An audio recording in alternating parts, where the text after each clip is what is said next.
Hello hobby gardeners, farmers and DIY lovers. Thank you for finding this channel. I am Will and today we're just going to garden. Did you know you can eat just one onion or one garlic for the rest of your life? No?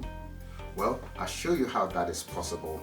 Now before we do, please subscribe to my channel if you haven't done already. Like, share, comment, and I will show you how this is possible after a short break.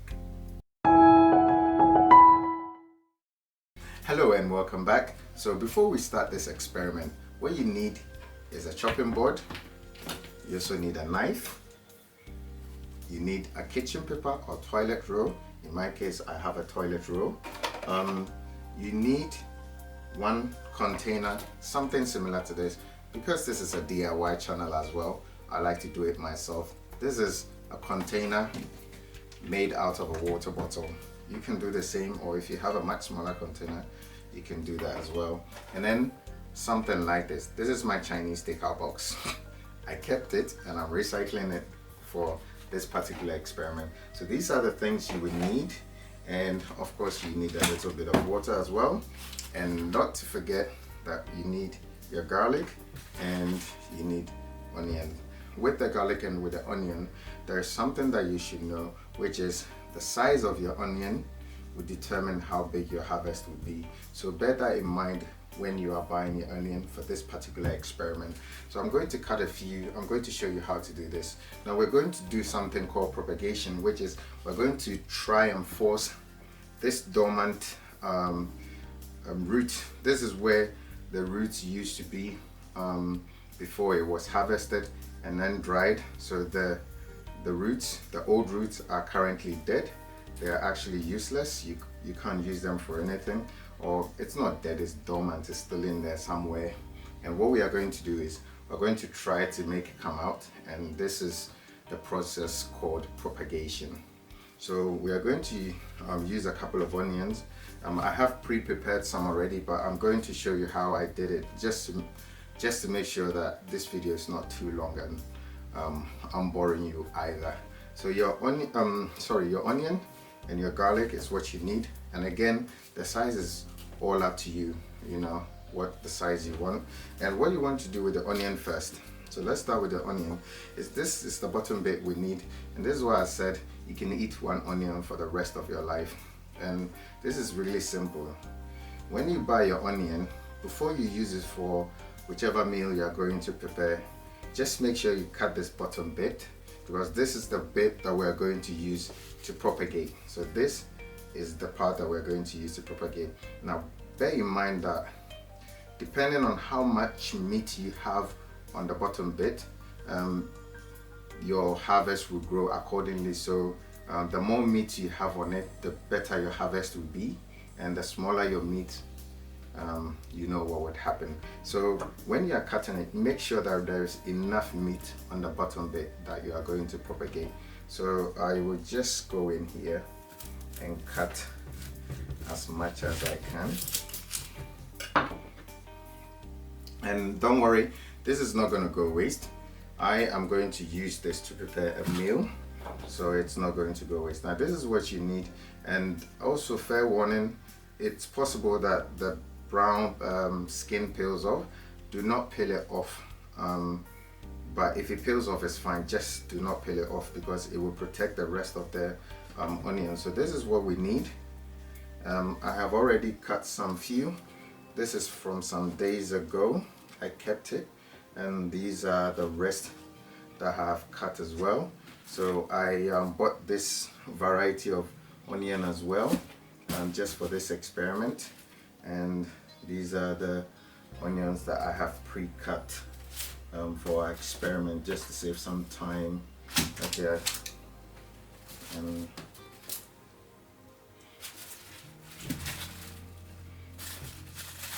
So you get to decide how many you want to cut as well. This is all up to you as well. So you cut as much as you want.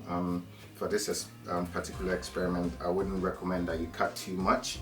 Just a little bit to start with, and once you are very confident with what you are doing, you can cut some more, or depending on the space you have available, you cut some more. So that's that for the onion. For the garlic, we are not going to plant the whole thing like this or propagate the whole thing like this. I've seen a lot of the YouTube videos where people put the whole garlic in water, because that's what we're going to do later on. So they put the whole garlic into water and propagate it. I tried it, it wasn't that successful, and it took a bit longer than I wanted to. So I've tried a different method, which is basically when you're going to prepare your garlic, you more or less peel the whole, remove the whole bulb in single. So this is what you have left. Now remember, or mind you rather, that when you buy the garlic and you break it up into pieces, sometimes you might have two garlics sharing one skin. If you try to break this apart, what you're going to do is expose the inner of the garlic that you actually consume, not the skin. So when you have something like this, I wouldn't peel it further, or I wouldn't try to separate it. Just leave both in the same shell, in the same skin, and then you move to the next one. So again, you remove it and you repeat that for the entire garlic. So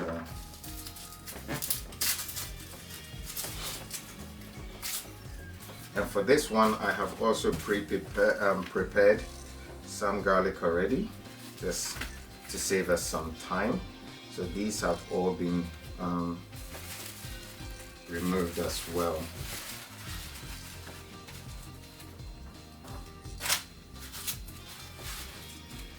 And once you finish removing the whole thing, this is what you're going to have left.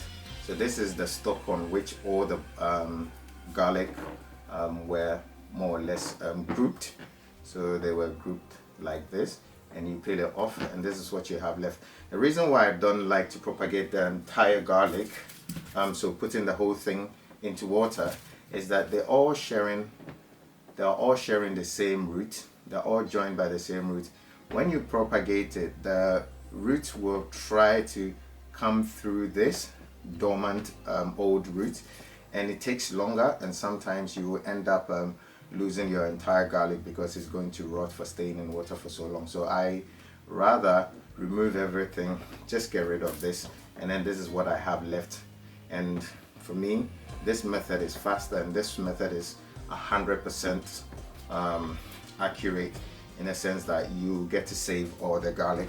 The next thing we'll do is we'll start with the onion. So with the onion, this container is what you would need.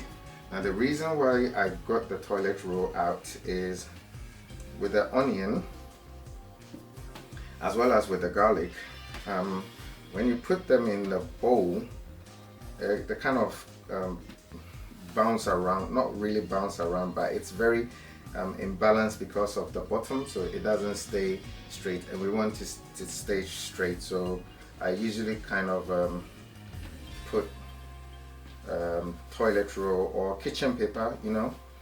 You don't necessarily have to do it. You can choose not to use either of the papers. So I prefer to use the paper. And what you do next is you place your onion bottom down. So I can actually peel this one off. It doesn't really matter. You don't have to. You can leave it because these are dead. There's just nothing is going to happen with it.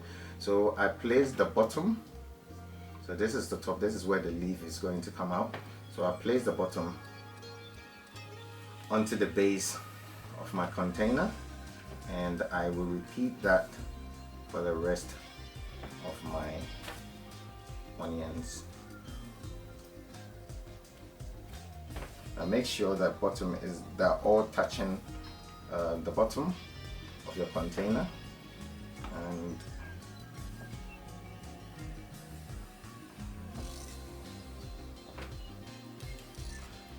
the reason why they need to touch it is because you are going to fill this container with water, and they all need a little bit, or well, they all need to be touching the water so that the leaves, the roots can germinate.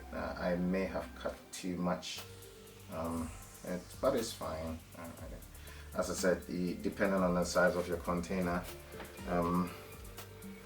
you cut as much as you need.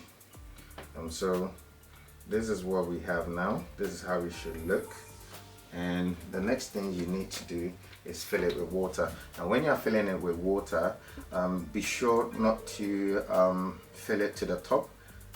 Put enough water in that it's touching all the bottom part where the roots will be coming out, but make sure that the water does not exceed the level of the onion, so it doesn't come up to the surface and cover the surface, because your leaves are going to come out of this part, the face, or where the meat is, and you don't want to put too much water on it, otherwise it's going to rot. So just about enough, and there we go. So I think this should be fine. I think. Alright, so this is absolutely fine. I'm actually quite happy with it, and you can choose to cover your container or not cover it. It doesn't really matter, but I just put this one on the top, so I'll put it on the side. And the same thing with the garlic. The reason why I put something in the garlic is a bit complicated, in a sense that when you put it in a container, they kind of start shifting around, and I don't want that. So I kind of do this ball thing, and I put it right in the middle of my my container. The reason why I do the ball thing is because I'm going to be putting the garlic all around the bowl of the toilet roll.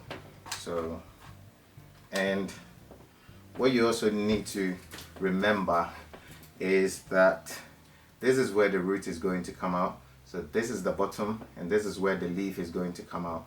So this goes down into the bottom of your container, and this stays up. And when you are filling this container with water, just make sure you fill it to the middle of your garlic. Do not overfill it till it's covering the whole of garlic, but somewhere the middle of it is okay. And also, in case you were wondering, with the onion, you're going to get one bulb out of each root that you cut, or out of each bottom bit that you cut. Unlike the onion, the garlic, you're going to get your entire bulb. So you're going to get this entire bulb of onion, you're going to get your entire bulb of garlic out of just this. So unlike the onion, this is going to give you a bulb, but one of the onion bottom bit is going to just give you one onion. Okay, so that was just quick.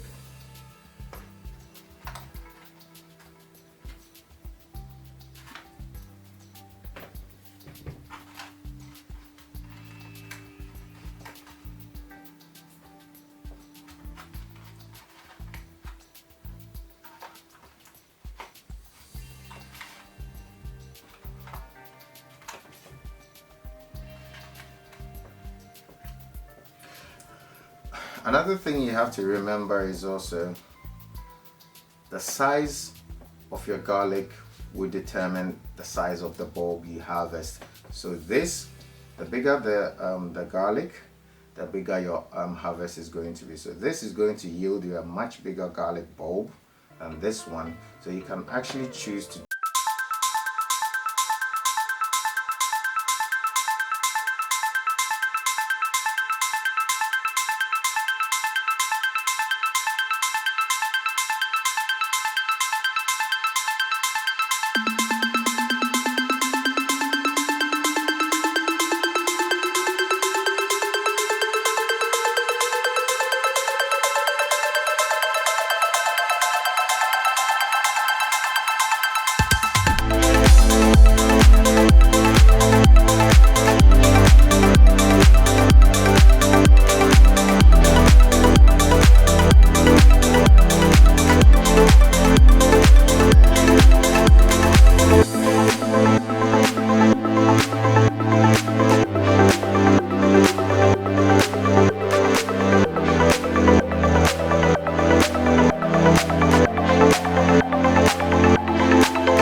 enough water by checking frequently.